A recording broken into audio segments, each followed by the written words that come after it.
সালাতে দোয়া কবুল হয়। সালাতে দোয়া কবুলের তিন জায়গা।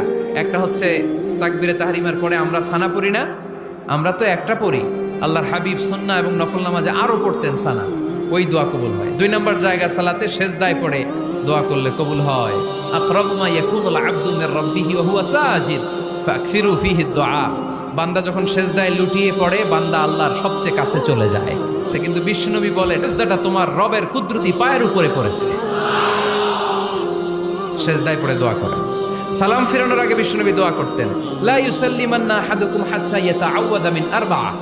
আল্লাহর হাবিব বললেন, চার জিনিস থেকে পানাহ না আছে আমার কোন উম্মত যেন সালাম না ফিরায়। তারা যেন পড়ে আল্লাহুম্মা ইন্নী আউযু বিকা মিন আযাবিল কবর, আউযু বিকা মিন আযাবি জাহান্নাম, আউযু বিকা মিন ফিতনাতিল মাহইয়া ওয়াল মামাত, আউযু বিকা মিন ফিতনাতিল মাসিহিদ দাজ্জাল।